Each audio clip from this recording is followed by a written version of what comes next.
I'm Devi. Welcome back to my channel, Express Entry 101.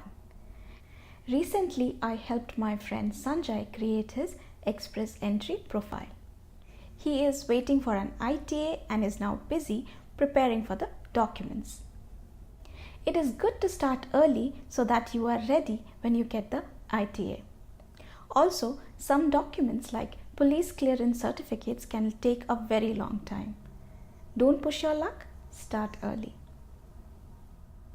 Today in this video, I would like to discuss the documents required to be submitted along with the electronic application for PR, also known as the EAPR.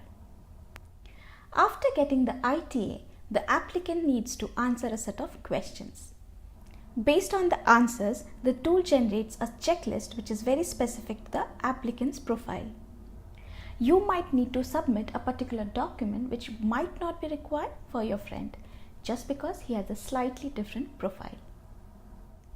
This video discusses all the major document types which are common for all applicants.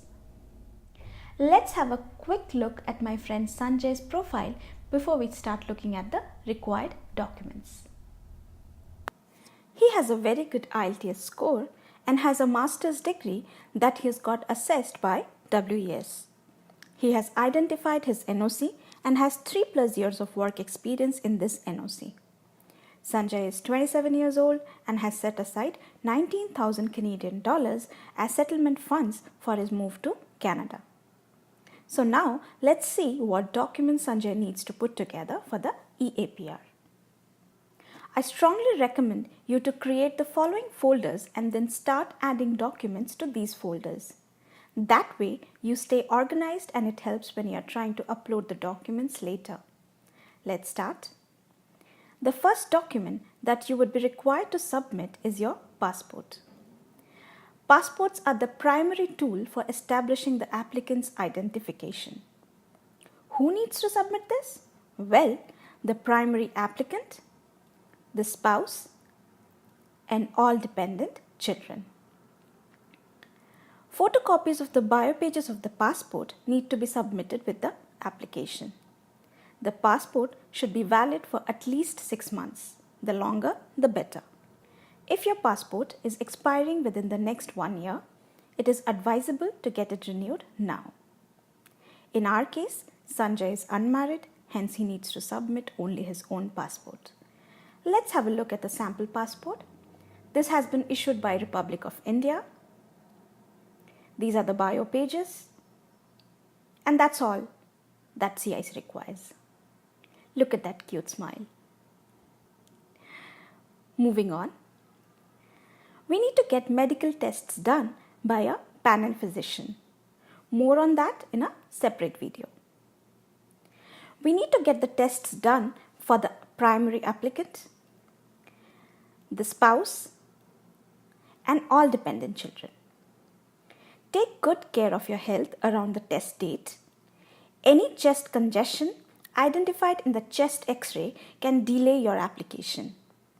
In such cases, the physician will prescribe some medications and ask you to come back for re-examination after a few weeks.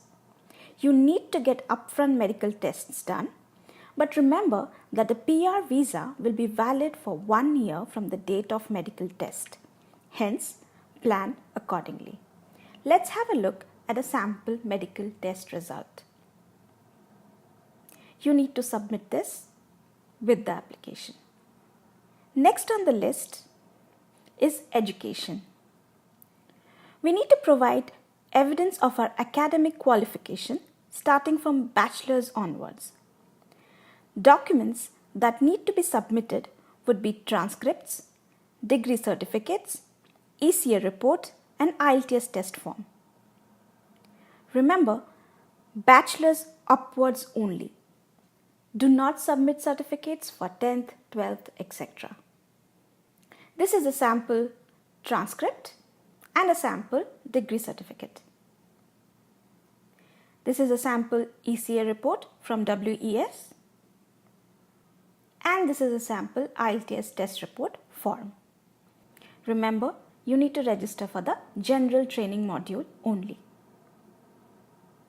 Moving on, We need to submit police clearance certificates for all countries or territories except Canada in which we have spent 6 months or more in a row within the last 10 years since the age of 18.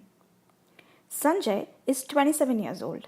Hence, he needs to submit PCCs for the last 9 years only as he turned 18 9 years ago.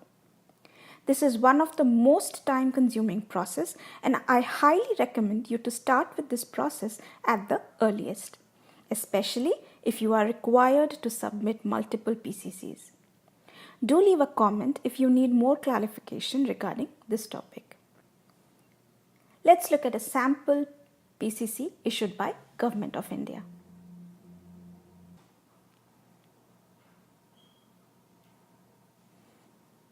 Next on is proof of funds. The amount of funds we need to submit depends on the number of family members. CIC clearly defines a low income cutoff, which is LICO, amount on their website. This amount keeps changing without prior announcement. Hence, always stay on the safer side and stack away a little more than the exact cutoff amount. You would need to submit last 6 months bank statement to prove that the funds are rightfully yours and at your disposal.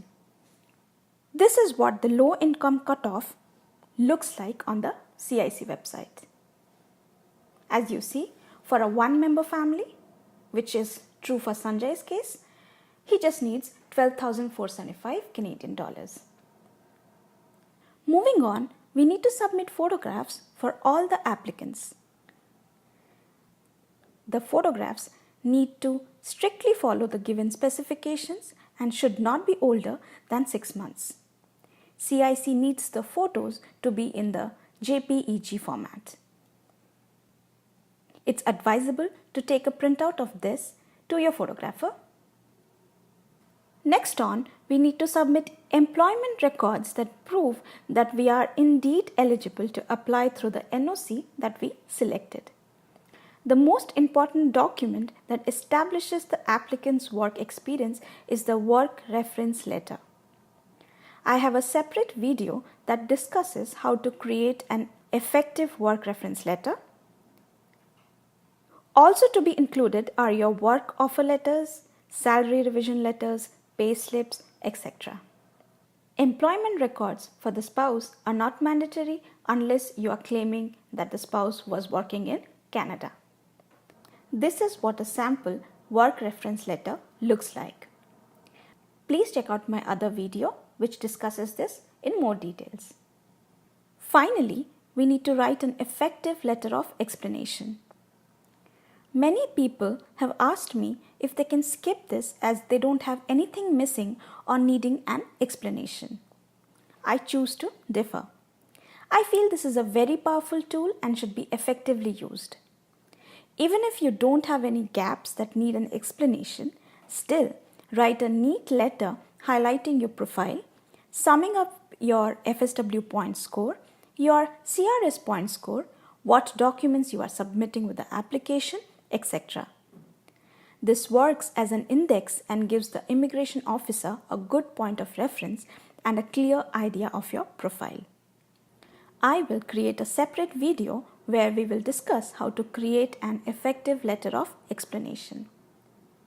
Meanwhile, this is what a profile snapshot should look like. It gives the immigration officer a clear idea of your English test results, your education level, your ECA reference number, your work experience, your NOC, age. If you have any nomination or any relatives in Canada, if you have been nominated, then what's your nomination file number, what's your available fund, your medical test report number, how many PCCs you have, etc. Depending on the complexity of your profile, you might need to submit a couple of other documents as well. But the documents discussed here are mandatory for all applicants. The list might look scary and exhausting, but trust me, if you plan well, then everything will fall in place ultimately. Good luck with the process. Please show some love by subscribing to my channel. See you next time with a new video discussing some more topics on Canada and Canadian